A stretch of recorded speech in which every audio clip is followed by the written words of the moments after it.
Test 1, 2.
Yo, what's going on, MTK? Oh, I'm just gonna be doing them on YouTube. Just because I think it'll be a little bit easier to do since I don't stream that often. I don't feel like Twitch isn't. I'm kind of realizing I feel like Twitch is not a good platform since I don't stream that often compared to, you know, most people that do stream on Twitch at least.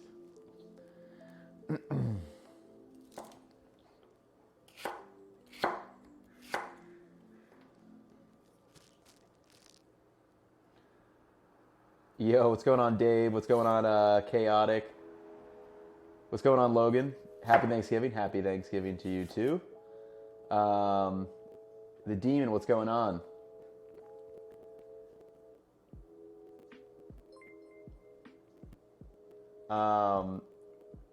Yo, what's going on, Rufus?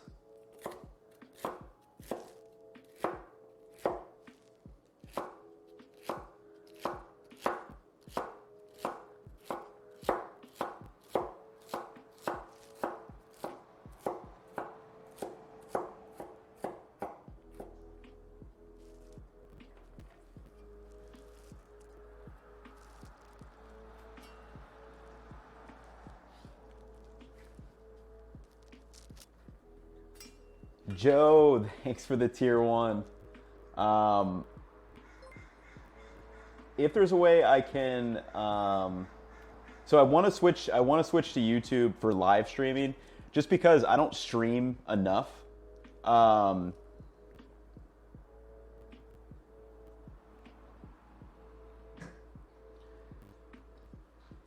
do you think YouTube overall is a better food platform for food cooking? I don't think it's better overall. The reason why I'm switching is because I don't stream enough. Like so when I think about Twitch, right, and I think about like the streamers that I watch, like generally I'll like actually follow along if I you know, if they're on like fairly often, you know, whether that's, you know, 5 days a week or, you know, whatever, like having that consistency, I feel like on Twitch is pretty big. Not like you have to be, you know, grinding out streams every single day to grow an audience. You know, as some people have shown, you know, you don't need to stream every single day.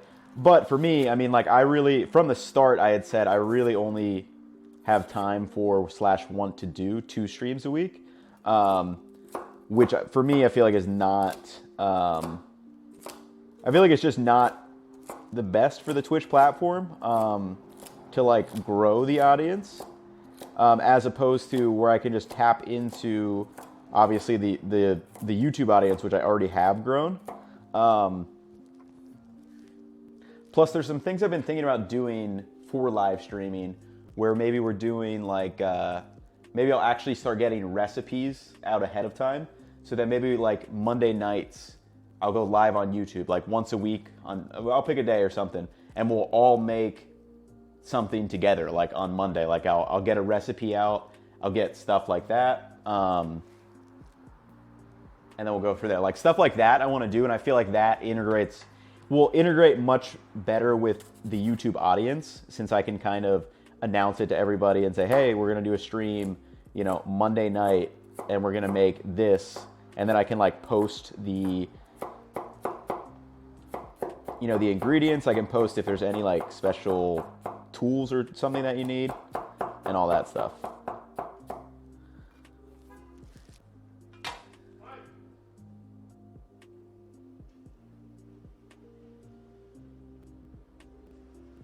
Can't remember the last time Will you keep the videos when they're?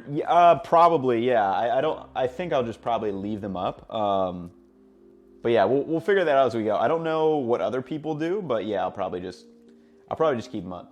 The streams will be happening on the normal channel. So I'm thinking about doing one for Thanksgiving. I'm thinking about testing that. I probably won't have like recipes and stuff for that, but I think on Thanksgiving Day, I think that'll be a fun day to do, because like I said, if you guys saw the video today, like I'm not going home for Thanksgiving, you know, due to COVID and stuff. My family we decided it's probably not the best to like have everyone get together, and all that. So I'm not going home. So I'll just be chilling out, and you know, my roommate will be here.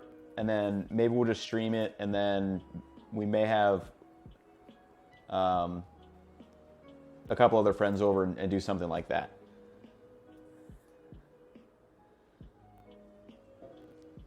How does the stream look so good? I don't know. We just got the it's the right lighting. It's all about the lighting. You never thought a Thanksgiving dinner could be made in under 2 hours? Thanks for the video. Yeah, it's you can definitely do a lot in not much time. It's pretty surprising. You definitely have to have your menu kind of set ahead of time, and like your recipes and all that. You got to go shopping. But once you have, as long as you have all the ingredients, though, I mean, yeah, you can get a lot of stuff done in like 2 hours. Yo, what's going on, Nightcrawler? Knife question. You just invested a couple whetstones, 4,000 to 8,000.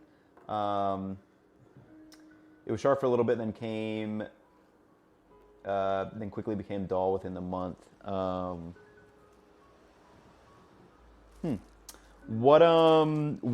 What type of knife? And then what was your? It became dull within like a month. So the big one for me is obviously the Sharpie marker trick, which if you saw that video, you'll know about, right? So making sure we're getting there. And then the big thing for me is make sure you can get it sharp on one of those lower grit stones, so maybe 1,000.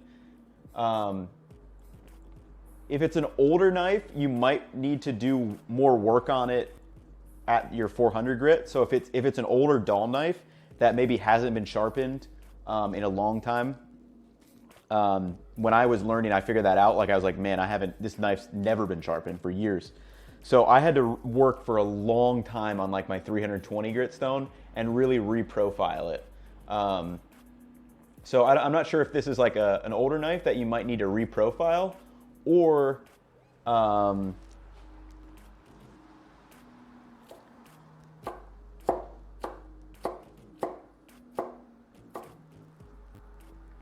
it needs maybe, or maybe it needs thinned. So thinning on these knives is, which I don't have a video on, unfortunately, not yet. Could be a cheap knife. That is true too. Yeah, if it is a cheap knife, so that is one of the things that you pay for with knives. There's kind of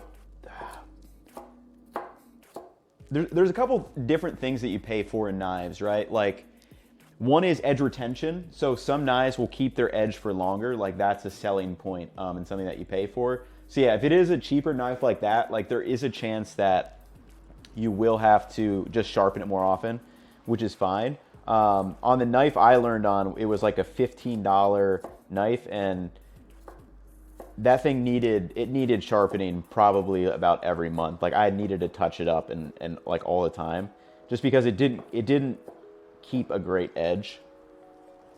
Or if it's if the steel is soft too. So in general, like the softer the steel,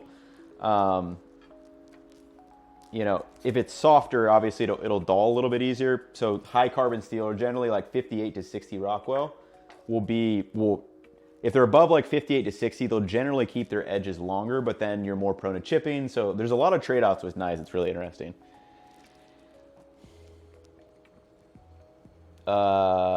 Burning. Why do so many YouTubers not season burgers with anything other than salt and pepper? Do you heavily season the meat when they made them? Is so different than what I... So the reason it was salt, I mean, it's really just salt, but the idea is to really focus on the flavor of the meat. So like if you're making a burger and you really want the flavor of the meat to come through, you know, you want to hit it with salt because that's going to bring out like the natural flavor of it. But yeah, I mean, like you said, you can do a bunch of seasonings with, you know, whatever dried powders or fresh herbs or whatever that you want to. But yeah, in general, like it's kind of one of those things, like you just want the simple flavors of the beef, and salt is the primary one that's going to get you there. But if you like yours with a bunch of, you know, like chili powder, paprika, cumin, like, you know, throw it in there, go wild, have fun with it. Burgers for me are just fun I mess around with them a lot. You know, I'll try out different mixing spices in and whatnot. But yeah, I mean, a lot. I would say you don't need anything else other than salt. I would say after salt, then it's really just down to preference of what you're feeling. You made a cheeseburger with sliders from your cheeseburger? Ooh, I haven't actually made a burger in a long time. I haven't. It's been a while.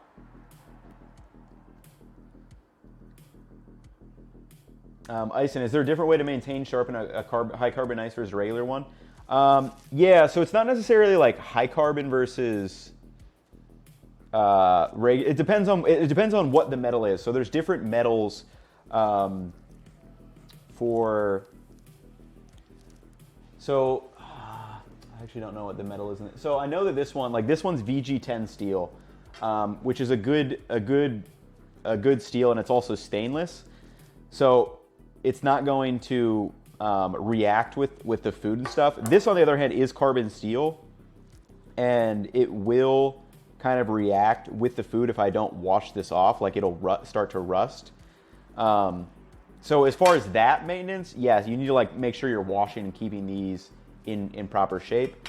But as far as like sharpening and stuff, in general, carbon steel are going to be harder steels. So you generally want to sharpen them on whetstones. So for softer steels, not like this, and not like any of them might have, But softer steels, maybe like some Wusthoffs, for example, they use a softer steel, which like you can use.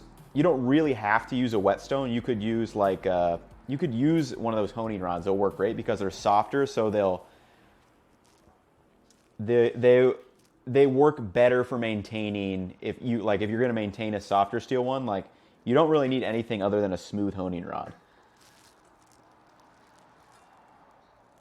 But in general, like most of the techniques you can use across steels. Like there are going to be some differences, but it's not going to be anything like crazy.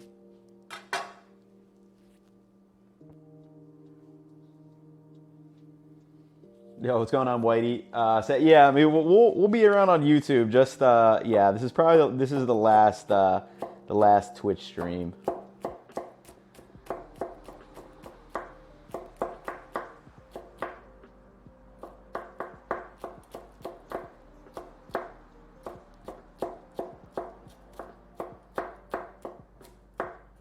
Oh, one thing I do need to make though for this is a roux.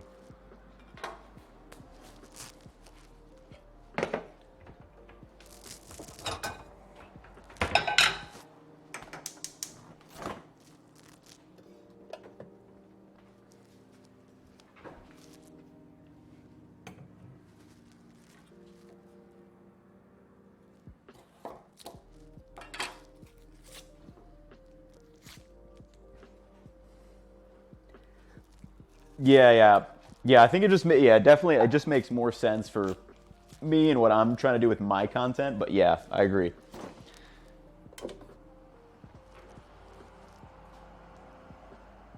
Bad timing to come across your Twitch only today.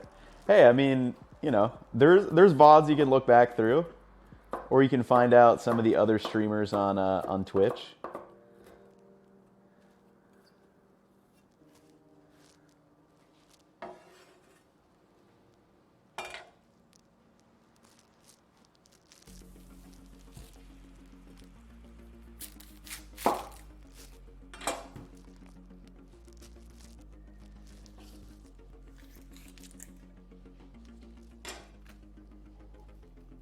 What's your favorite Polish food?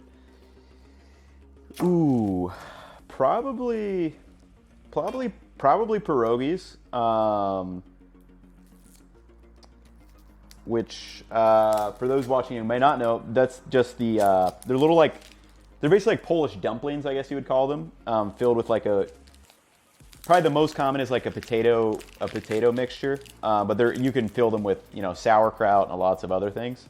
That's probably my favorite. We typically do those for Christmas Eve in my family. But other favorites of mine are halushki, which is like a drop. It's like a drop noodle. So basically you saute cabbage down in a bunch of butter, salt and pepper, and then you add. So yeah, you just saute that down with butter, onion, cabbage, and then you make these drop noodles, like very basic drop noodles with like flour, water, and salt. I think that might be it. You drop them in a boiling water, they rise up, then you just mix those two things together. It's such a like simple meal, but it's like the ultimate comfort food. I have a video on my YouTube video if anyone wants to check it out. But yeah, it's called halushki. Where are you switching though? We're just gonna be over on YouTube, so not really going anywhere. But just like get the audiences integrated, I think will just work better, especially since I don't stream that much. You've seen some do the simultaneously on Twitch and YouTube. Yeah, I've seen that too. Like, I've never understood like the potential benefit of that, but that would be an option though.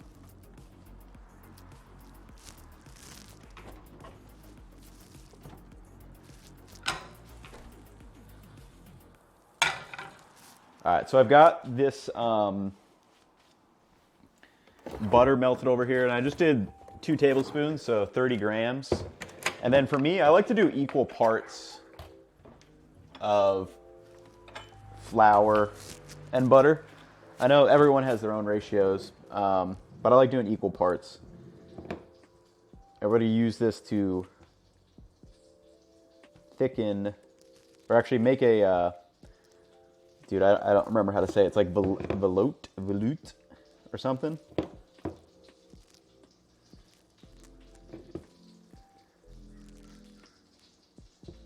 Which is basically just broth thickened with butter, or thickened with a roux, sorry.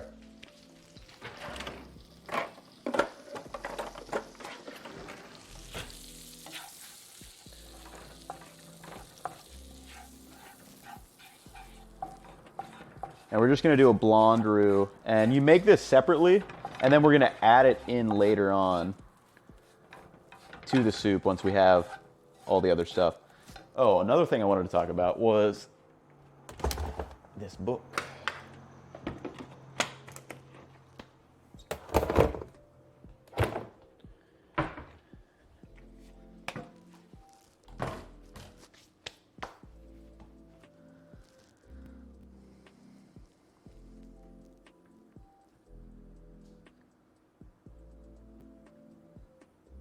You only just found about your Twitch, followed from the meat thermometer giveaway, now the last stream.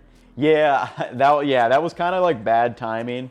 I realized that was kind of the unfortunate timing.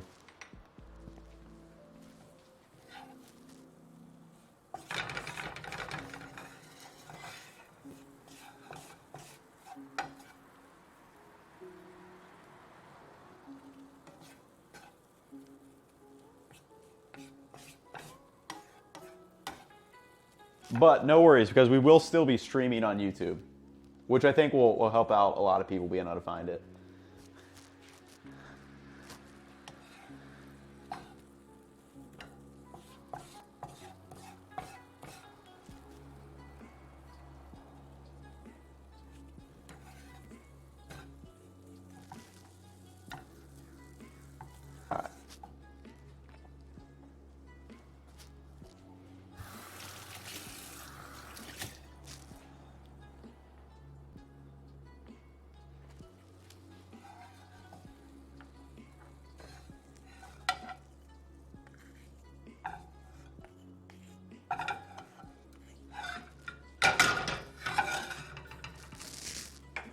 All right, so this is the roux. So like I said, I like kind of this, it's not as liquidy. So it'll actually have a little bit more thickening power since it's more flour. Or I mean, it's really the flour that has the thickening power. So you can put more butter in that, it would probably still have the same thickening power.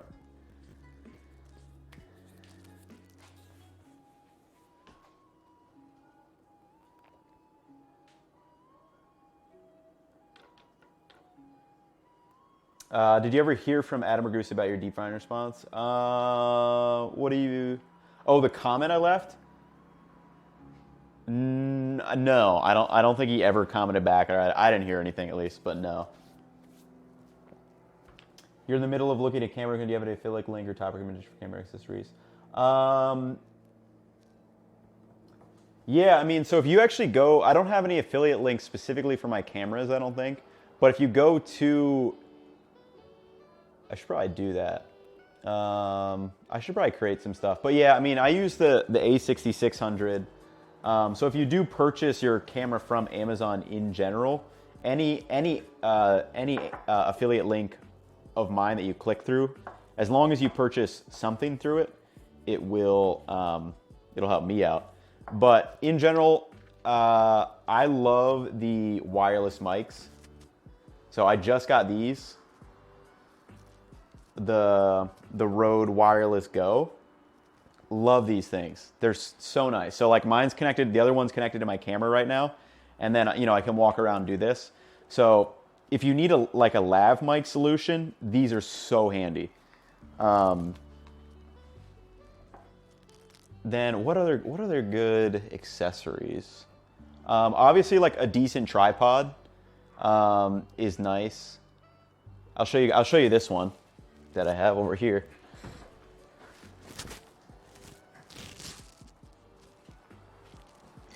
So this one is, what is this one called? I don't know. It's like Z-O-M-E-I. Something like that. But what's nice about this is you can do these overhead shots with it. So if you see this thing, like I can put my camera here and then get these top-down views. So this goes out, and then you can just flip it up like normal, and then it becomes a normal tripod. But this is really helpful, especially if you're gonna do like, I don't do that many over-the-head shots, but having the ability to do it is very helpful. But other than that, I don't have like a ton of gear. You know, like I have two cameras. I have the 6600 and the 6400, which I typically have for side shots. And then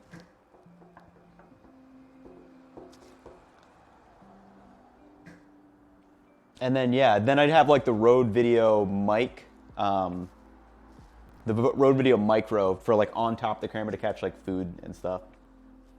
You just looked up the price for that tripod. Oop. This one wasn't that expensive. I think it's maybe like, I think it was, actually I don't remember how expensive this one was. Is it like 100?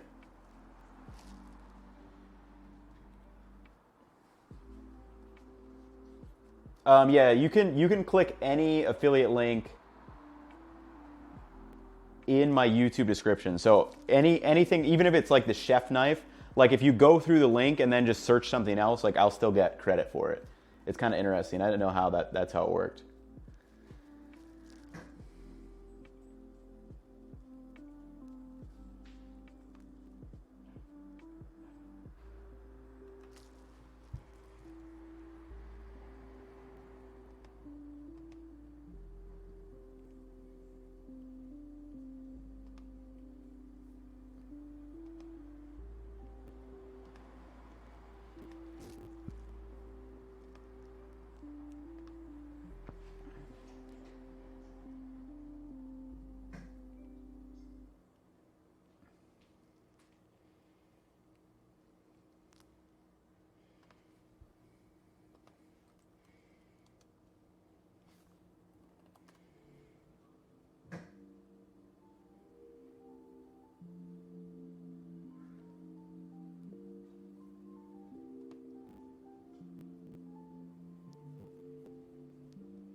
Not sure the same one, similar on the Zoe. Oh, this one definitely was not 280, I can tell you that. I think it may have been in the 100 range, but it definitely was not over 200, for sure. BFF Wolf, you mentioned the plans to travel next year. Yeah, that is the plan. So, and I should have clarified in that Q&A. When I say next year, I don't mean like in January. I mean like actually like in June 2021, because that's like when the lease is up, or June, or I guess July it would be. But yes, I do plan on that. That's the tentative goal right now, is to do a year abroad. I don't have specific countries in mind, other than I definitely want to do Poland as like a home base. I've also been thinking about doing India, maybe in Japan, and then maybe one other country in Europe. Because I feel like if I'm in Europe for like, or in and around Europe for like 6 months, I'll be able to also do trips to a lot of other countries within within Europe, because there's so many countries close by.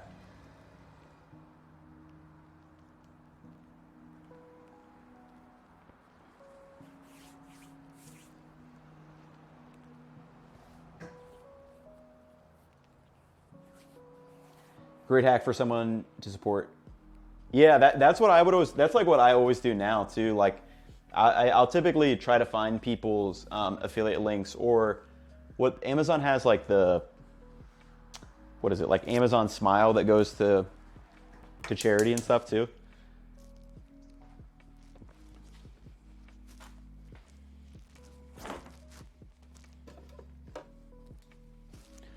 So yeah, there's a good number of ways that you can like donate or support either charity or creators without actually having to spend any extra money, which is pretty cool.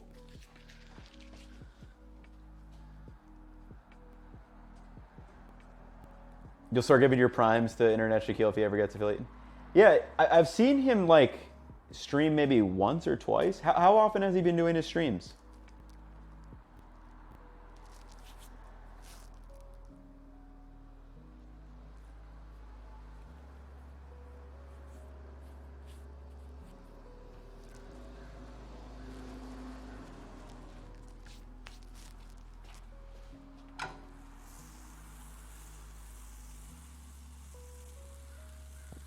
Oh yeah, and plan for this soup, by the way.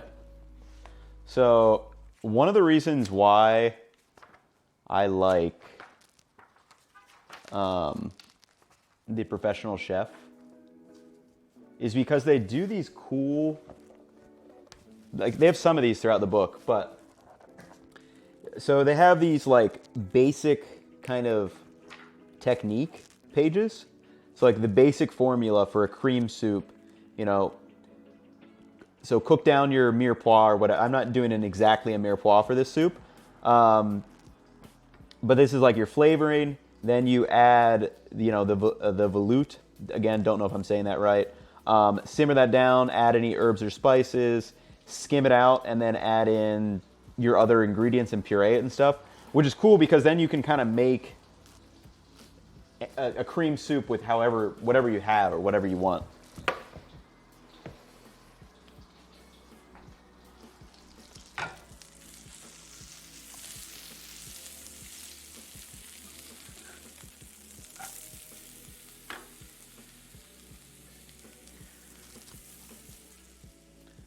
Might be a little hot to put on there. Not sure.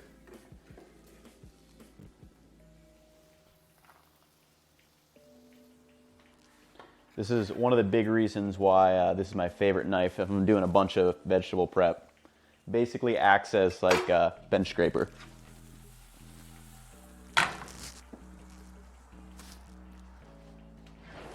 Oh, and I meant to throw some cumin seeds in there to toast. We'll put them in late, but it's fine.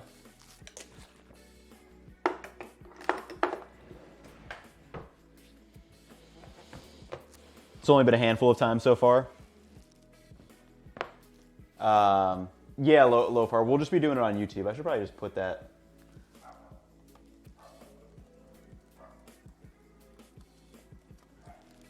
I'll update that right now. Oh, and I can... It's only been a handful of times so far. Gotcha, yeah. Because I think you have to do... I forget what Philly is. I think you have to do like... maybe 7 total streams or something. And then you have to meet a certain... some limit of hours. And... then obviously you need like the... I think it was like the amount of hours is what like took me... But it's not that long if you're streaming typical. But if you're not streaming very often, it will take you a couple streams.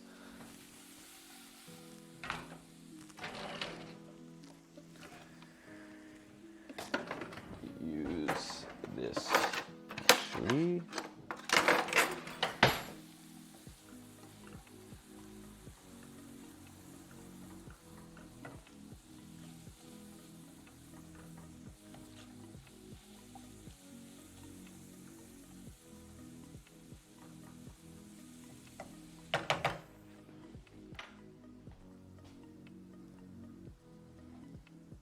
The overhead one or 120, 160. Yeah. That sounds about right. Yeah, I was gonna say I know I didn't pay over 200 for that thing. But I mean, my first tripod I think was like $30. What's the cookbook you're using? It's The Professional Chef. So it's basically the textbook, sorry, other way. It's basically the textbook that they use at the Culinary Institute of America.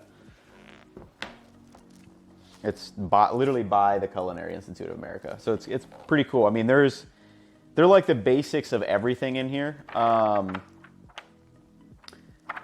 wish they went a little bit deeper about the science side of things in here. That's kind of my one knock against this book. But to be fair, there's not many books that really go into the science of stuff. But they show you all the different techniques for like cutting stuff. They show you like the basics of like all these different techniques, like roasting, all this. But yeah, obviously like what they don't show is like they don't show like comparisons between techniques or like how different techniques affect different things. So like that's what I try to show in my videos. Like I'll try to make it two different ways and then show it, because for me that's I think is like the best way you actually learn it.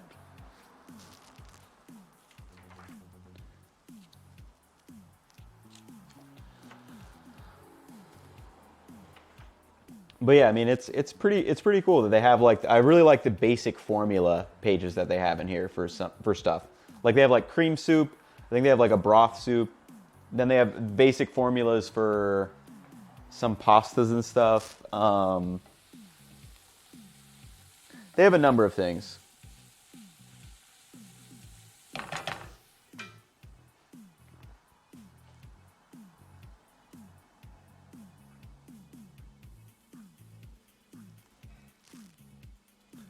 So it's kind of cool.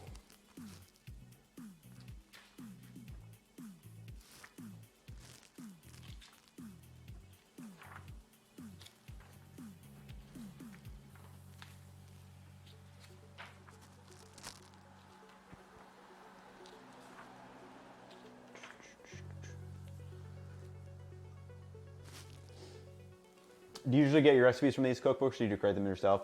I create them myself, but then I'll get a lot of the techniques. Like this is probably a good starting point for me for like technique and stuff.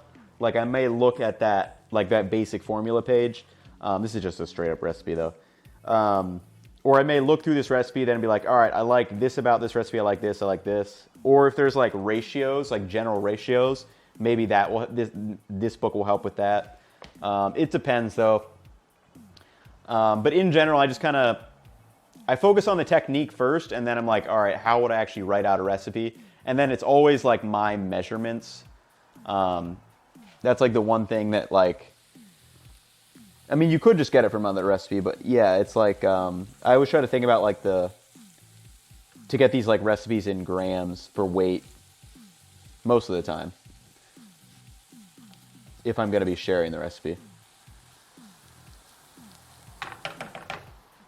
But yeah, I have a couple cookbooks that I'll look through. So this one, the Food Lab, Ruhlman's 20, Salt, Fat, Acid, Heat. Just depends on the recipe. And then a lot of stuff I got to research online for as well.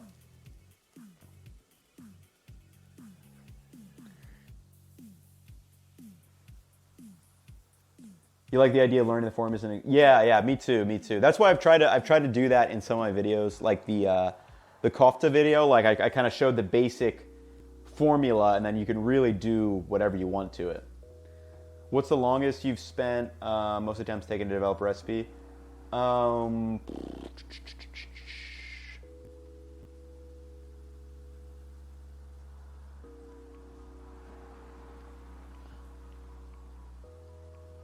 That's a good question.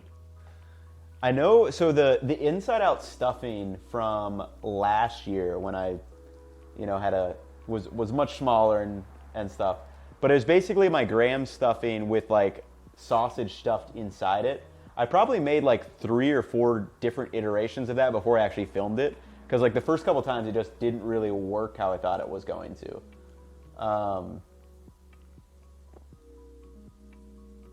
But nowadays, typically I'll come up with it, write it out, and then I'll typically test it once before I film it.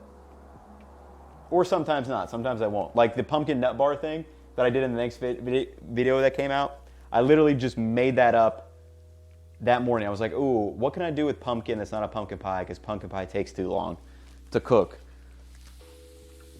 And then I was like, what kind of like desserts do I like? And I was like, oh, nut bars. And I was like, I don't really know exactly how you make nut bars because they're not something I make. So I found a nut bar recipe, and then I was like, all right, how can I implement pumpkin in this? And then I did that, and then I was all right. And then I saw the crust, and I was like, ooh, I could definitely throw graham crackers in the crust. So I'd say more recent videos, not as much. Maybe like once or twice. But that turkey video that we did like 2 weeks ago, or not 2 weeks ago, like literally 4 days ago that came out, doing all those different tests with the chicken, that took so long. So I think for that one, the filming did, like, first of all, I had to write everything out, and I was like, all right, what are the experiments that I want to do? So after realizing, I was like, okay, so I need 4 chicken breasts for the brining, or 4 for the brining or salting experiment. Then I need 4 for the temperature experiment. Then I need 6 chicken, either chicken thighs or legs for the skin test. Then I need to do 2 turkeys. So like that ended up being so much filming. I think I did all the chicken on one day, and then I did the turkeys the next day. But that one ended up being like a ton of filming. But I wasn't really developing a recipe per se. It was more because I needed to capture the data and to be able to show it.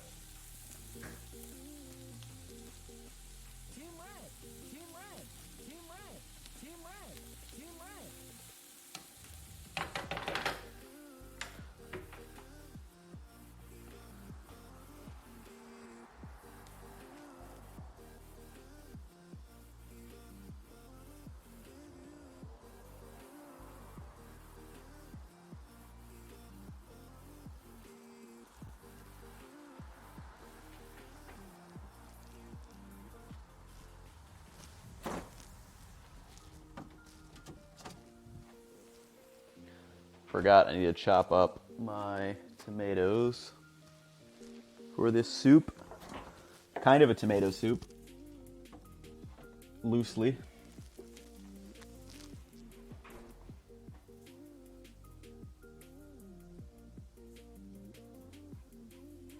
Sulazor, switching from Twitch to YouTube. Just makes more sense for me. What's your dream sponsorship or brand collaboration? Ooh. Probably for me, like, I'd love to do a collaboration with like a company with knives, or just start my own knife company, where I could have like a custom knife built that's like mine to my specifications and stuff. But I also, at the same point, I kind of just want to build my own, or make my own knife company myself. But if we're going regular brand, like or a typical brand like integration based on like current brands that are around today, I don't know. I mean, being able to work with like people who are making cool products like Meter and Uni, like those are my favorite ones by far. Like I really like doing those because I already like the product, and and I think it's a very useful one for like home cooks.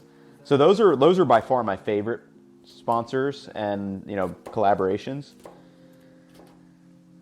Versus I get like a decent bit of offers from companies, but I turn down a lot of them just because, first of all, I don't want every video to be sponsored, just because I think that kind of gets a little bit annoying if every video is sponsored or whatever. And I want to be able to focus on sponsors that I really like Meter, like Uni, people like that.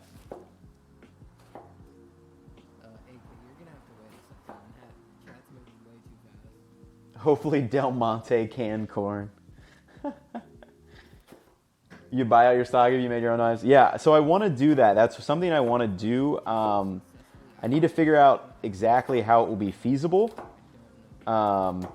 because I also want to make them like high performance, but I don't want them to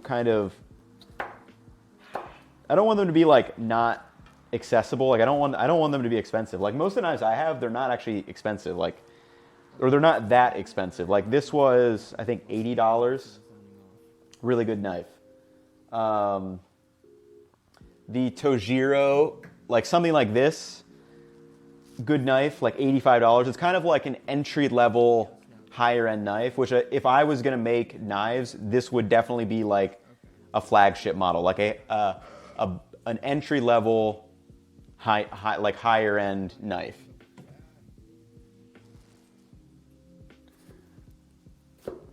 Like just a quality knife, but it's not like super expensive. It's not like $200 or $300. Would you just rebrand steel knives or make your own design? Ideally, I'd like to actually make my own design. Like I said, I know like a little bit about how knives are made from this book called An Edge in the Kitchen by Chad Ward, but not much. So yeah, obviously like I'd like to work with a company and be able to say, hey, this is kind of what I want the design to look like, and then like we collaborate it and actually make it together versus just getting a general steel knife that's just printed out and I just like slap a logo on it.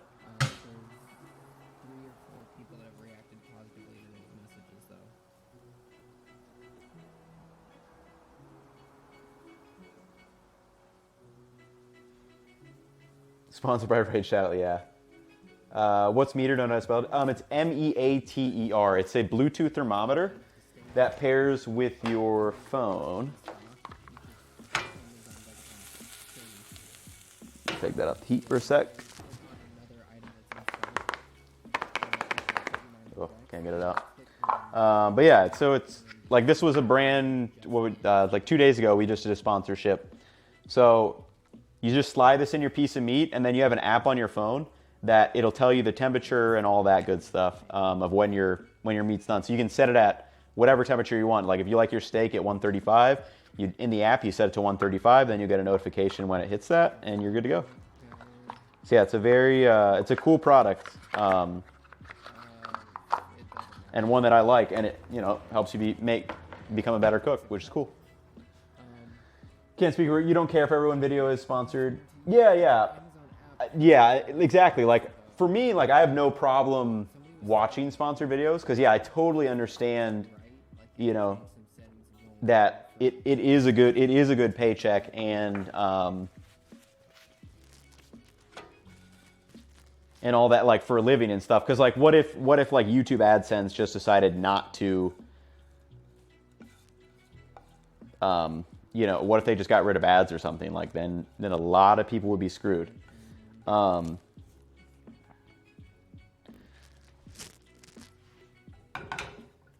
But for me, I just like keeping it at a level where it's like, okay, like we've got this base from the sponsorship money, but I don't want to feel like I have to chase every single sponsorship, for example.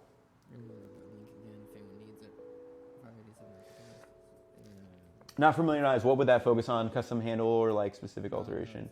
Yeah, so you could, primarily for knives, there's a couple different things that you could focus on, right?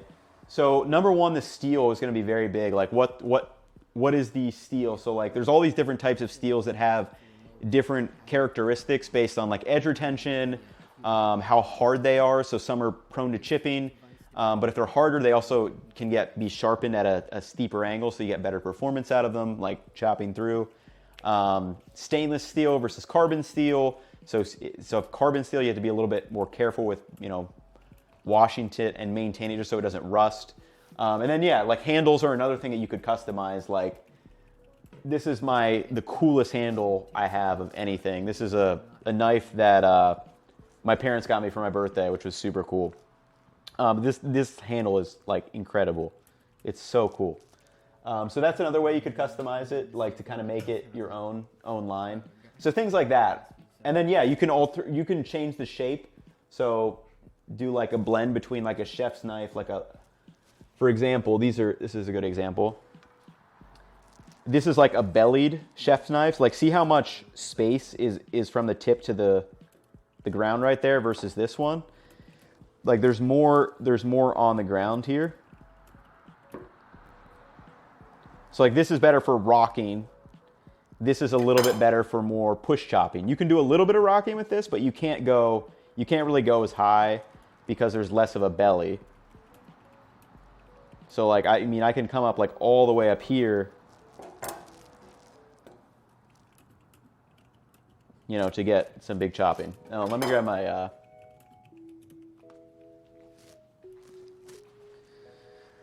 let me get my laptop charger.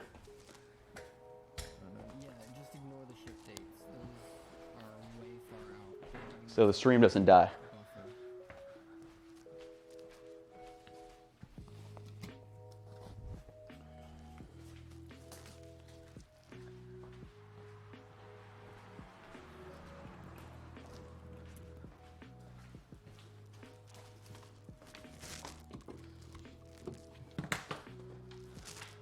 It might be gone, Richie. Just keep trying for a few minutes, just to make sure. It's always kind of rough when everyone kind of says it's out of stock, and then like 3 minutes later. Speed of Logos, when's the Pickled Onion merch coming out? We're still working on it. Still working on it. Hopefully in December, but it's probably gonna be not till like January or February. Still working on it. If the viewers skip the sponsored part of the video, is that logged for you? Does that affect anything on your side? Or sorry, what's the question? What's the usual time from receiving a sponsorship offer to them being included in a video? It depends. It can literally be like you say, hey, we want to do a video on so for example, some company, so an agency reached out, say, hey, this company wants to do a video. They reached out like 2 weeks ago and they say, hey, can we do this in between November 22nd and 28th? And then I was like, no, because I have other stuff. So that would be like a 2-week thing. But then other ones like the meter thing, like they actually initially reached out to me like in August and were like, hey, like, do you have any interest like in doing this? And then like we kind of went back and forth about like what type of video and all this stuff. And then finally it was like, we was kind of like getting it closer to November, and then it was October. I was like, hey, like, I think this would be really good for a Thanksgiving turkey video that I'm planning on doing. So like, do you guys just want to do that, the sponsor video? And they're like, yeah, cool. So that one was a couple months in the works. Not like we were doing much. It was just like, we were just going back and forth on a couple things. If viewers skip the sponsor part of the video, is that log for you? Does that affect anything on your side? No, it doesn't. So what they're monitoring is like, they are monitoring like total views, and then they're probably looking at total views. They're looking at people who like click or are clicking the links, and then if there is like a product, like if people are purchasing it, obviously those things. So like, if you see like viewer retention drop during that portion of the video, only I can see that. Like the brand, they don't have access to my analytics, so they can't see like that it dropped while I was talking for whatever, about like 30 to 45 seconds. So they're not actually looking at that. They're looking at total views. They're looking at people who click through the link, and then if there is some kind of offer, like a purchase offer, they're looking at people who actually purchase and things like that. So it adds up a lot quicker than something like Best Buy. Best Buy is 0.5%, and only You simply sponsor block on YouTube. You get tired. Yeah. I mean, yeah. Like I mean, I'm there with you. Like I'll skip through. You know, I'll skip through 20, 30 seconds if I know it's going to be an ad. Like, it's no problem. Oh my goodness, it's so bad. You know, we all do it. There's no denying it. That's why I think it's cooler if you are working with like sponsors that you like. But even then, you know, no one's going to sit through every single ad. Ridiculously bad. That's off of $30,000 in orders. just because it doesn't count if you're not a first-time purchase. Like you have to be a brand new account in your first It auto skips. I never knew there was something like that. So it auto skips sponsor segment. That's interesting. Okay, could you maybe set up a Google spreadsheet where people can add it, or Have you ever reached out to a company, or do they always reach out to you? track of a moving chat like this? Kind of a mix of both, but more often than not, a company will reach out to me first. There are some companies that I have tried to reach out for and try to get something going. Like, what was it? What's going on? Oh, I reached out to Bonza. They make the protein pasta. And I was like, hey, like I've got a cool idea for a sponsored video. I'm planning on using your product anyway. Like, would you guys be interested? But they're not doing any like sponsorship or integration. So I was like, all right, well, that's fine.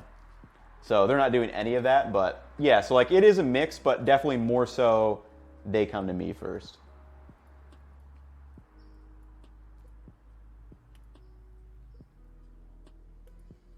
How does that help shaying off the fridge? It is magnetic. So yeah. All right, let me actually get a little bit of move forward on this.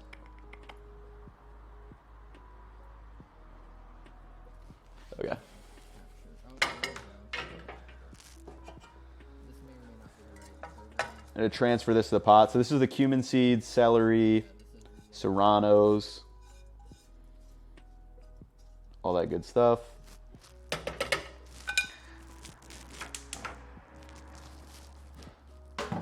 And then we're just gonna come in with this leftover chicken stock that I need to use. This is the best stuff, though, but it's kind of hard to pick when you've done some stuff like so fast. And scored it. Shouldn't be a Actually, probably need a little bit more. video. Are you still live? Maybe this is some turkey stock that I made with the copious amounts of leftover turkey that I had from the other day. So add some of that. Still mostly frozen, but Actually see my EMV if you go to the Twitch stream, use exclamation EMV. It links you to kind of you know what? I could probably just throw this whole thing in, huh? It'll melt down eventually. And then while it's melting, we can chat more. straight up like loading the pages. Also, apparently running headless false does help since like Amazon can detect that you are. Do you have your own assistant manager help you? Not currently. I don't have anyone that like specifically works just for me, or that like I pay. There's a bunch of ad agencies out there that they're basically the middleman between like creators and the brands. So like an agency will reach out to me and say, hey, like Squarespace wants to do a sponsored video. Do you have any interest? And then like we kind of go back and forth. Like I'm not going directly back and forth with Squarespace. But then there are other ones that I've done like with Uni. Like Uni and I were the only ones who did that. Like we went back and forth. So there's a mix of those things. But yeah, right now I don't have anyone to help. Like that's actually like my kind of not employee, but like they're literally just working on my behalf. But that may change in the next couple months. We'll see. Have they sent you products you've seen? Yeah, Bonza did. They sent me stuff. Yeah. They sent me a bunch of pasta and stuff. But then I was like, hey, like, do you want to do a sponsored video? So we'll see. YouTube streams might be good for growth. Yeah, I think it'll integrate better with Twitch, when you have the low latency my audience. it stays current better. I live in the U.S., Monkey Boy. Live for no reason. Do you ever wing recipes, or you just follow some guidelines? Oh yeah, I wing it like most of the time. Why I try to like when I'm sharing recipes though, like online, like that's why I like to measure things out, because like My VPN can if I measured it, like I know with a reasonable amount of certainty that it's going to come out if one of you try it. So that's why I like to measure stuff and all that. But yeah, I'll wing stuff a good bit too. You said once the meat hits a certain temp, you can hold it at that temp for a certain amount of time. How do you hold a meat at a certain temp? Oh, yeah, I got a couple questions about that. I wish I would have explain that. Literally, I'm not saying holding it like at the temp, like the exterior temp. It's just the internal temperature will stay there. So through carryover cooking, right? Like as soon as I take a piece of turkey out of the oven, like and it hits 150, it's not gonna like plummet, right? It'll actually hold that temperature and actually raise a little bit because there's heat on the exterior of the chicken. So if it's in a 400 degree oven, right, the heat's going to work from out to in. So if the chicken skin on the outside is hotter than the internal, it's actually like once you take it out, it's still hot. So that heat is still going to work into the center, and it will at least keep it at that same temperature, or it'll actually raise it up a little bit as the heat works in. So you're not actually like leaving it in the oven. Like you're taking it out and then you're just monitoring like with your thermometer that it actually held that much. What's the worst kitchen fail you've had? Made some taco mat and poured an entire cup. Oh no. Entire cup of seasoning salt, that would not be ideal. Worst mistake that I've made. Well, obviously like burning the crust of that the pumpkin thing was obviously pretty annoying the other day. And then there's another one where I had just got done proofing baguettes, and a cutting board fell on top of like 2 of the baguettes, completely flattened them after they were done proofing. So I had to redo that, which was pretty annoying. But yeah, those are the ones that comes to mind.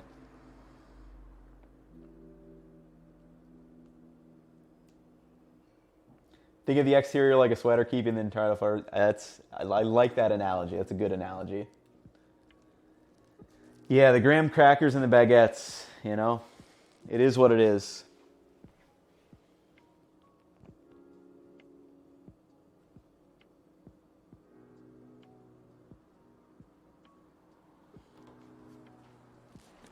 All right, I needed to pump that heat up. It needs to boil. Oh, I'm going to throw some chicken into this too, because I've got a little bit of leftover chicken. And I still have copious amounts of chicken in my freezer.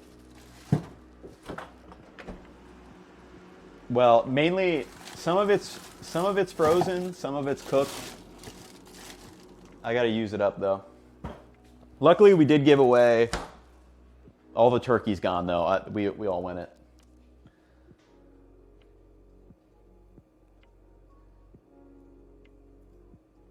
Cookout or Bojangles? Ooh, I'd probably have to go Bojangles on that one. Although I like that Cookout gives you variety though. You're not only getting chicken and biscuits. Maybe I'd say Cookout actually, because you have more variety.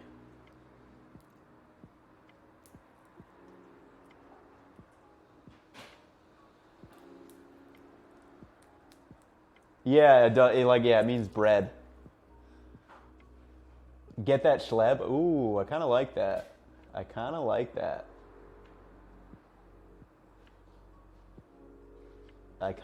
that idea. Might have to save that one. We'll see.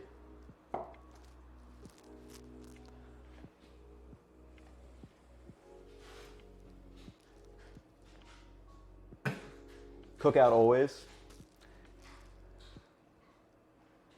You haven't had a Cookout since my last visit? Yeah, I couldn't tell you. It's been a long time since I've had it as well. In college, we would get it a good bit. That late night spot. Plus, you can get like for like $5 or $5, you get like a lot of food.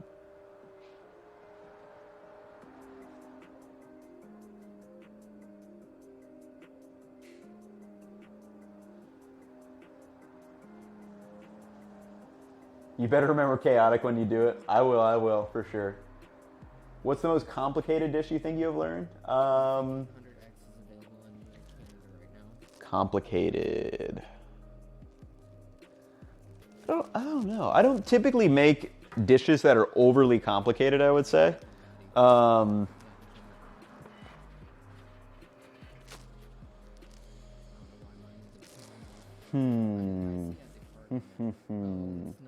Complicated dishes.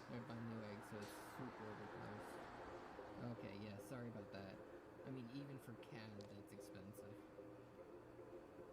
Like in terms of Yeah, I mean, even Canadian though, that probably is like 600. in terms of like tough to execute, or it's just like, so there's a ton of steps. So yeah. Neapolitan pizza should, yeah.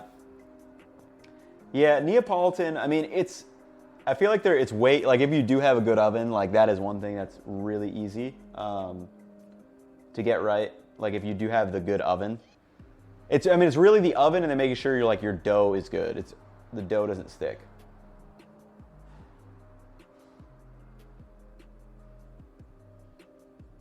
But yeah, the first few times I made Neapolitan, like I stuck to the peel.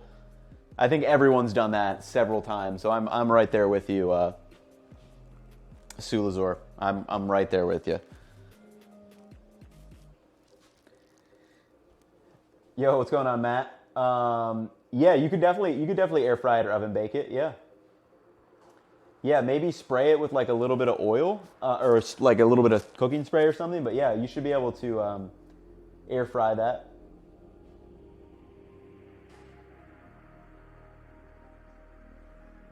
Glad to hear the chicken fried rice came out. I haven't made chicken fried rice in a while. It's always funny, like when people tell, because I've made so many recipes over the past like couple years that like when people tell me like they made this, I'm like, oh man, I kind of want to make that now. Like I haven't made it in a while.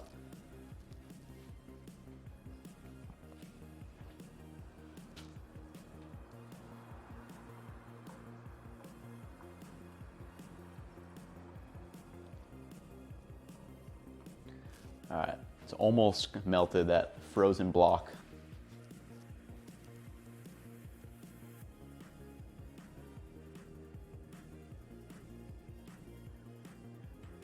Complex not necessarily isn't the technique. Yeah, I agree. It's more in the technique than the number of steps.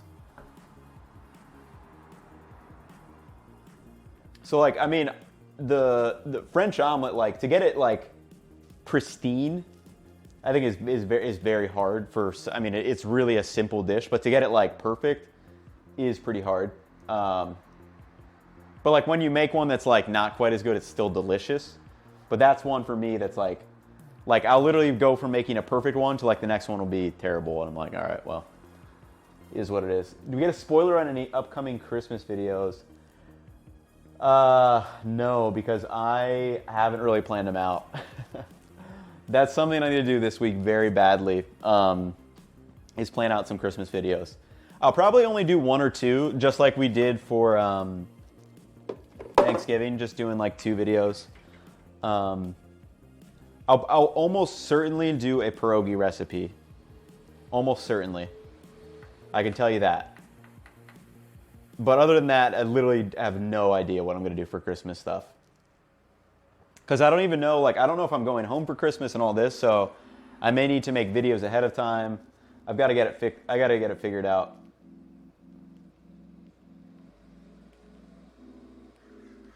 How was Christmas celebrated in Poland? And what do people even eat on Christmas? So Christmas is one of those things in the U.S. where it really depends on like what your family background is, like in at least in my experience. But a lot of people on Thanksgiving Eve will typically do meatless. So that's one thing in Poland, they do meatless on Christmas Eve. So what we do is pierogies are always eaten on Christmas Eve, and then we'll typically do like tomato soup and some other thing, like some other kind of like dishes like that. Actually, last year I made, oh, that was loud. Last year I made this like little dumplings in a beet broth. That's like a classic Polish dish. I forget what it's called. But yeah, as far as Poland is, like on Christmas Eve they do a meatless. I forget what it's called, to be honest. What like the dinner's called. We follow like the loose tradition of it though. But yeah, in Christmas it's a big like some people do gooses on Christmas Day. Some people do ham. Some people do roast beef. We did for our family on Christmas Day, like we don't really have a set meal. Like 2 years ago, like I did a whole Italian thing. Like I built up this Italian menu, and we did all Italian. We did like pastas, arancini, like a ton of different stuff. So yeah, I think like Christmas is like the one holiday, at least in the U.S., where like it's not like turkey and mashed potatoes and stuffing like it is for Thanksgiving. Like it's very open. Yo, what's going on, Q Lil? Glad to have you here. I mean, what do some of you guys do like on Christmas and Christmas Eve? Does anyone else do meatless Christmas Eve? And does anyone does anyone always have the same main dish like on Christmas Day too? Yeah, I'll definitely do some vegetarian dishes and stuff. That's something I have been wanting to do. It'll probably be in the spring of this year though. So like February, March, April. You're the same. You just no set thing, just whatever happens. Yeah, yeah. I feel like that's kind of is how it goes. We always did pierogies on Thanksgiving Eve. So once Oh, you do Thanksgiving Eve. Ah, interesting.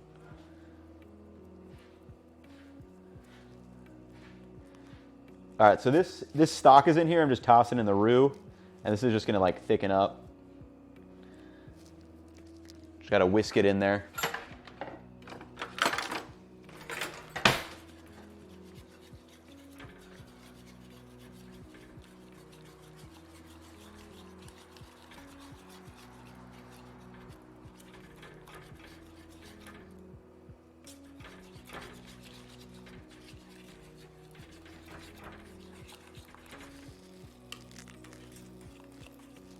It's kind of hot in my hand though. Ooh. Get my longer whisk.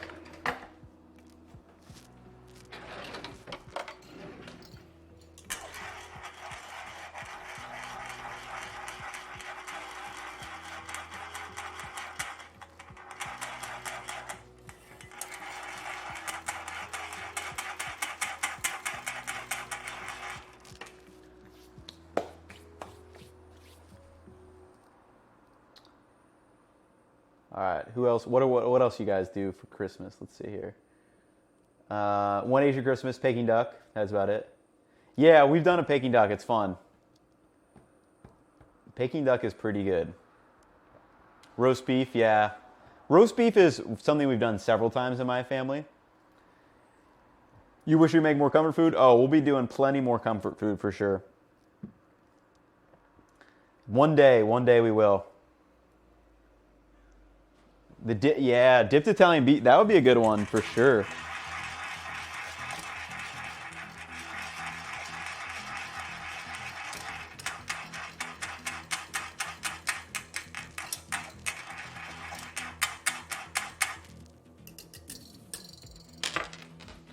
Ba-da-ba-bum-bum.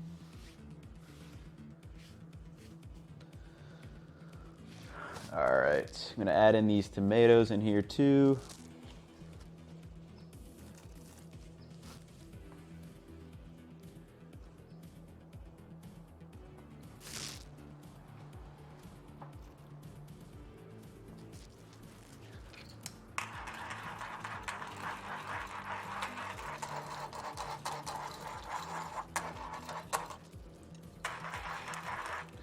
It's not gonna be the prettiest soup, but it will taste good.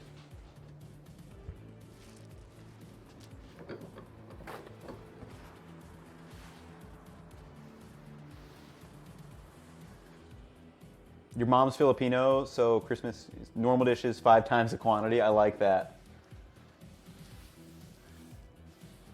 Nothing you really make for yourself though. Yeah, I mean, yeah, it seems like Christmas is that one holiday that really depends. Here in Iceland, you always have the big smoked pork line. Ooh. Must-have side dish is caramelized red cabbage and candied potatoes. That sounds really good. Man, that sounds mighty tasty.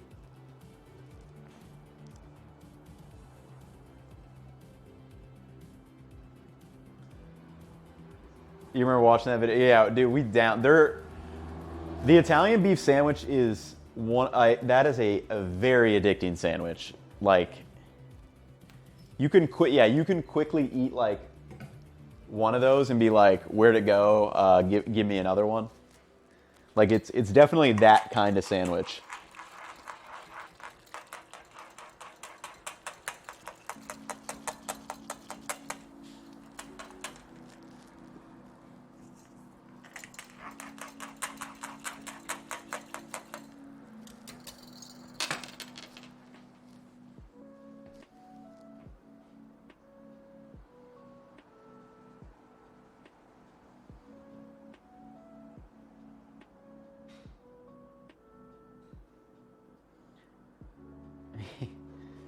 Gaining 5 pounds before the karaoke.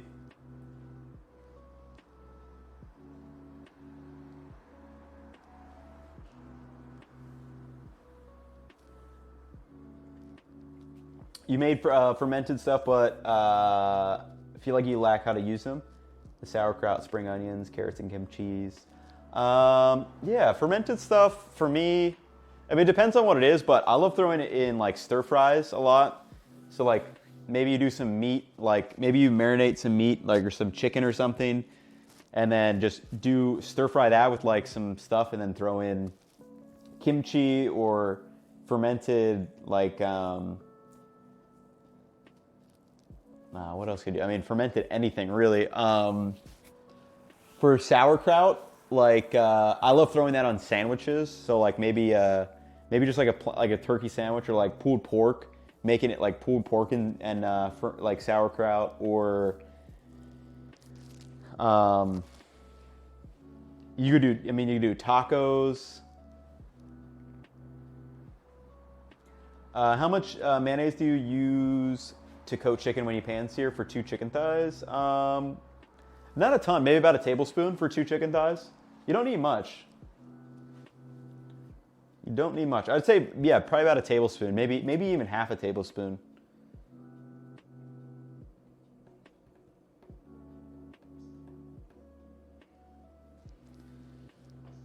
There are certain foods that no matter how many ways or times you try them, your tongue rejects them. Any known way to change that? I don't know. I'm not sure. I'm not sure if that's like if it's just like a flavor or taste thing. That like you literally just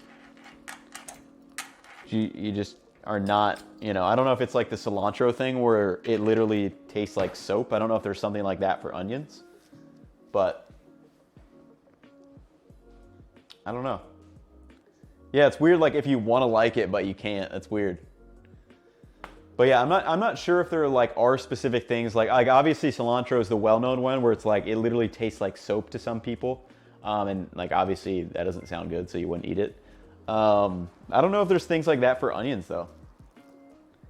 I do not know. Brownie, thank you for the resubscription, my guy. Did you watch the Eagles lose today?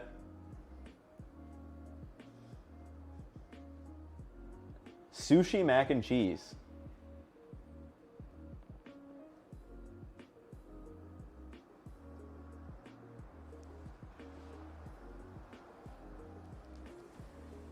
You have the cilantro one? Ooh, I feel bad for you.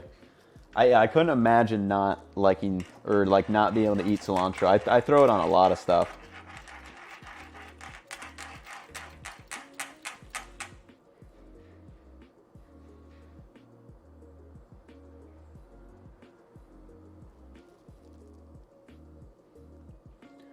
All right. Oh no, I have the immersion blender. We're okay.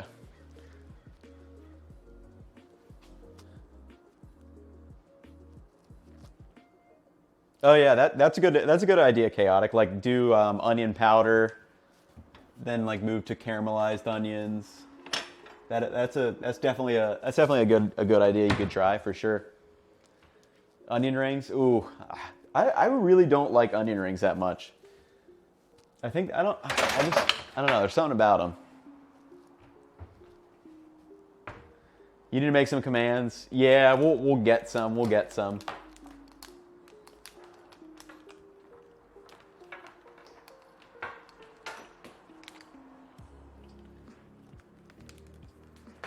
Do you ever make restaurant-style salsa? Yeah, for sure. You know, I'll do picos, or I'll just do like a roasted salsa, like a basic roasted salsa.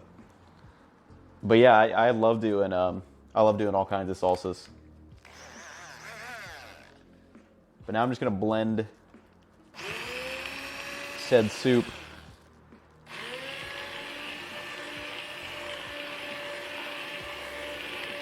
And then we're actually gonna strain this too.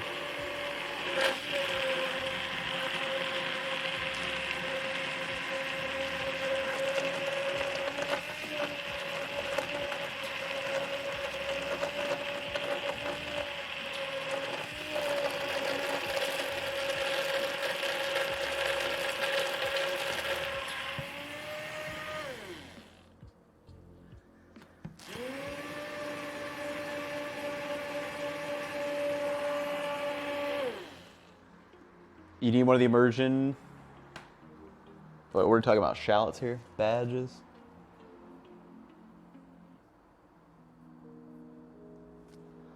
I don't know. This one's old. Like, I didn't even buy this. I don't know when I got this. I think this was like a hand-me-down. I would assume they're not that expensive though. But yeah, I've actually never bought one myself. This one's old though. I mean, this is not a cutting edge immersion blender by any stretch.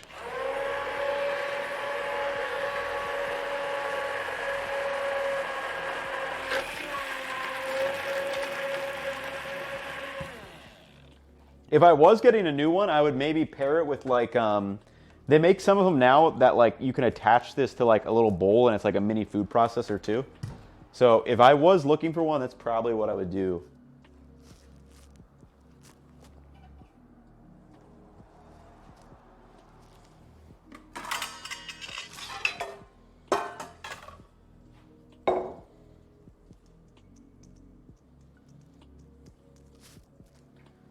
All right, just drain this a little bit.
Does your deep food interest or towards not yet.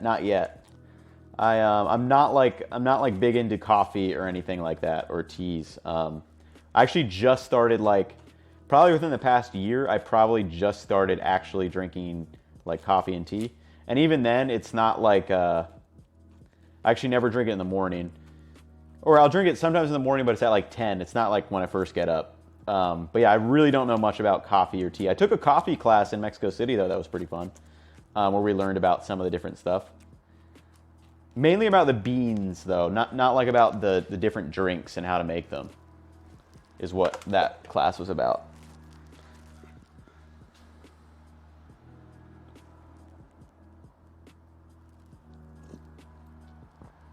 Ooh, that's good.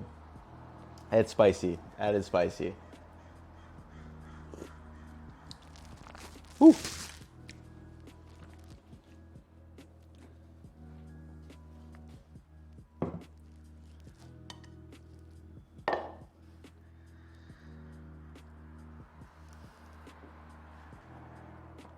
You never been into coffee? Yeah, I mean, I really never used to, and then I just got into it. Or not, I'm not even really into it. Like, when I say I'm into coffee, I go to a coffee shop like twice a week. To work, like basically just so I get out of the house actually during the week instead of just being in my kitchen and at my desk all day. So that's about the extent that my coffee goes.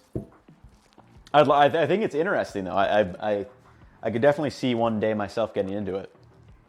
And then teas for me, yeah, I don't do much tea, but I like my favorite tea is Kai or Chai. I don't know how to pronounce it. CHAI. That's by far my favorite though. Oh man. This is like the perfect level of spice where you want to come back to it. I'll make a mini bowl with this chicken I have. And I think I'm going to save the rest for dinner later. I'll have to get more chicken out to add. Oh, you know what I meant to do for this? It's kind of too late now. Well, I only have one tortilla, but I was going to fry up little tortilla strips too and place it over top. We can still do that actually. Let's just do it. I only got one anyway, so.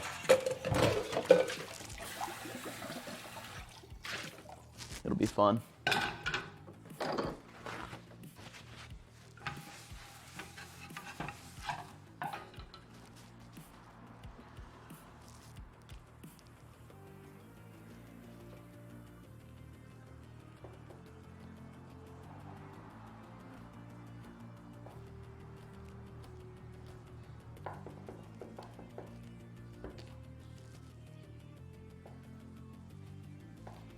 All right, we'll fry up these little guys in some oil.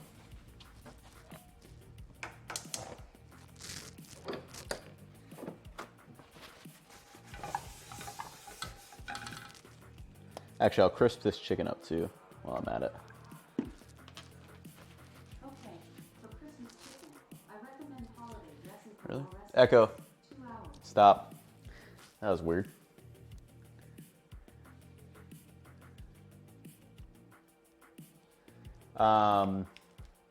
Are gyms locked down in the U.S.? Yeah, they are. They are in California at least. Yeah, they're shut down. It's kind of annoying. Love the mustache. Appreciate it. You can see you going full nerd on coffee. Nah. I mean, I definitely could one day, but we'll see. We'll get there. Highly recommend Harney and Sons Dragon Pearl Jasmine. Sounds good.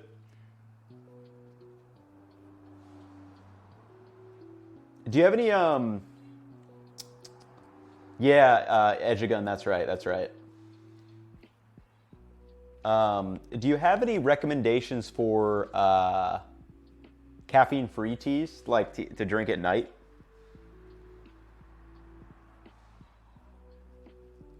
And yeah, I definitely want to do a meetup. That's something I kind of wanted to do this year, but obviously COVID had other ideas. What I really want to do for a meetup is have a meetup centered around us actually trying to do like an experiment. Like we have people come, we do like a taste test for like 3 different varieties or different techniques for making the same thing. Like I feel like that would be a really cool way to do a meetup. So that's kind of my idea, but obviously who knows when that'll be feasible with COVID and stuff. You know, getting like a bunch of people together.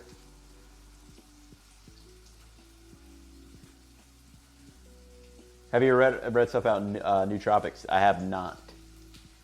Celestial Sleep Time. Sweet. I will get to that. I think I'm gonna go to the grocery store actually later, probably the next hour or two actually. Need to get some stuff.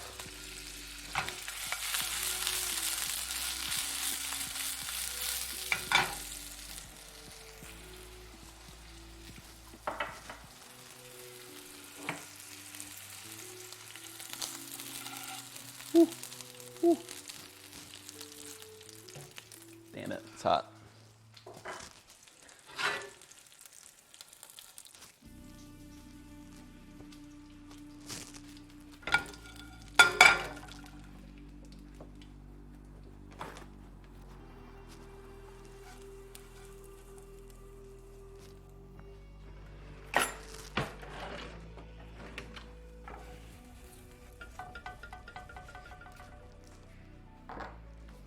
drop like 2. All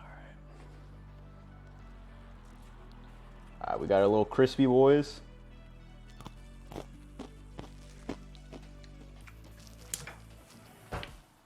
What else?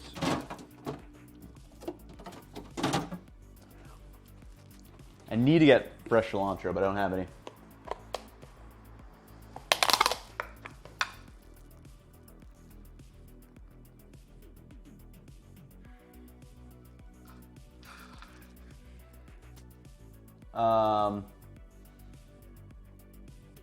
No, it's not at all a bad way, bad to enjoy that. I think that's like one of the things that I hate most about like recipes and stuff. Like people are like, oh, like, but that's not authentic, so it's not like, it doesn't mean it's not good. It's just they're different things, you know?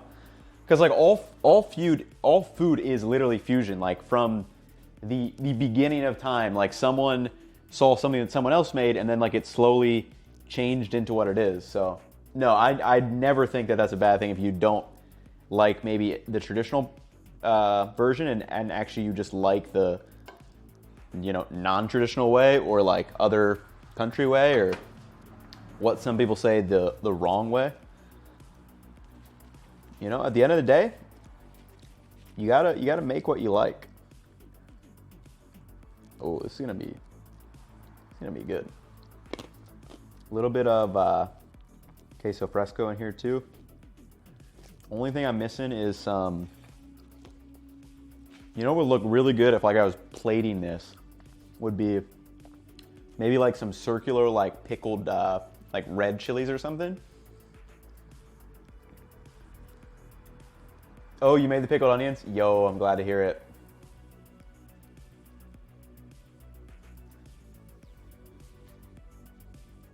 No green teas or blacks. You want to stick to whites for caffeine free? That's good to know. I don't know any about that. Do you make your live streams into videos, or is it? No, I don't make these into videos. It's typically just me, kind of having some fun in the kitchen, just chatting. Because it'd be hard to like film like other stuff, or have my other cameras. Be worrying about that.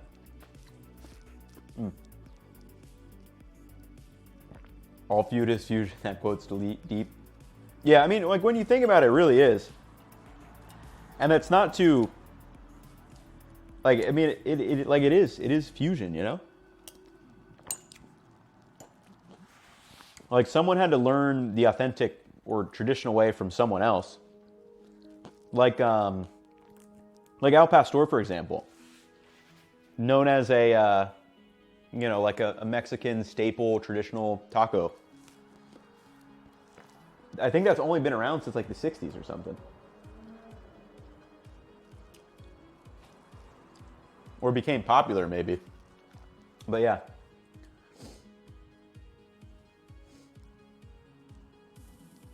Yeah, no, I'm with you. Like Panama, I like the traditional preparation more, but I mean, I grew up on like the, you know, quote unquote like American way, and I love those too. For me, they're two different dishes, you know. Like they're very different ways to prepare it. Wow. This soup is like the perfect level of spiciness.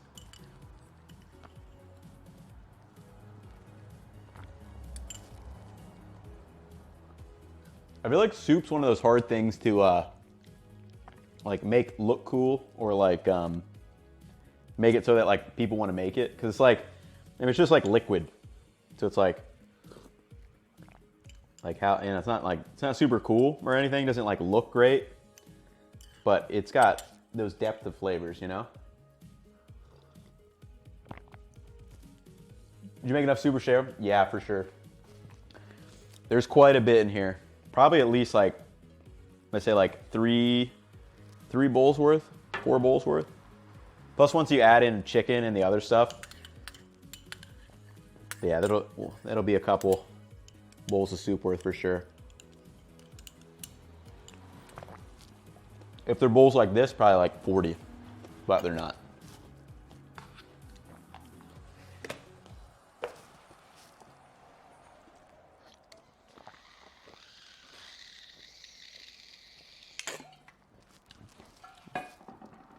Trying to break into the consulting scene, non-caramelized finance. Yeah, I mean, I would just really think about what area of consulting you want to do. If you're thinking about like Big Four specifically, like there is everything like for consulting wise in that company. Like there's a branch of something that does something like my roommate was in biomedical engineering in undergrad, and one of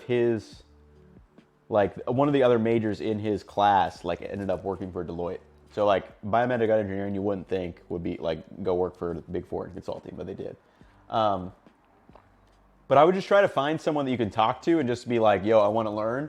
Because at the end of the day, like when you're in consulting at Big Four, like dude, everyone's figuring out on the fly. Like if anyone tells you otherwise, they're lying. Like everyone's just figuring it out and doing the best job they can, and you're gonna learn a ton of stuff.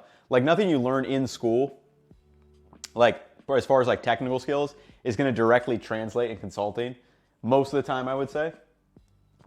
It's more your ability to learn on the fly and produce is far more valuable than what your actual like undergrad degree was. You're in applied math engineering. I mean, yeah, if you're in that, like, if you have interest in analytics, I know a ton of math majors that or I wouldn't say a ton. I knew a couple back, like in my first year, like they were math majors, and I was like, oh, really? Because I was an accounting major, so I was like, oh, really? You're just a like math major, and like, yeah. So like if you're interested in analytics and stuff, like that's an easy way to get in for sure.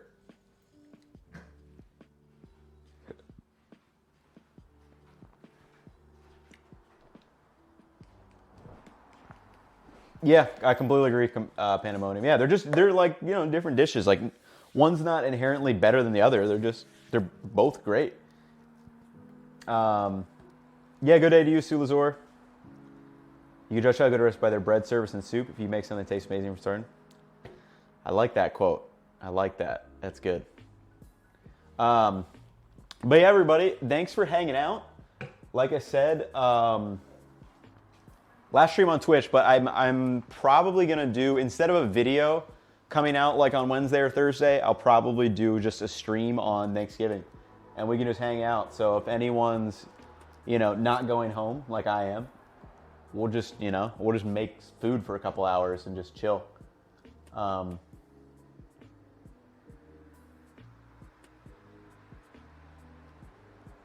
So I will catch you all next time.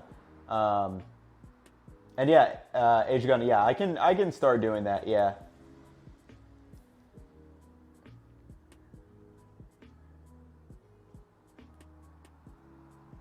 Sounds good, everybody. Yeah, like I said, hopefully I'll see you probably Thursday we'll do a Thanksgiving stream, and then maybe a video too, but probably not. Probably I'll just wait to do the video on Sunday next week. I've got a pretty fun one planned that I think a lot of people will like or find useful, at least.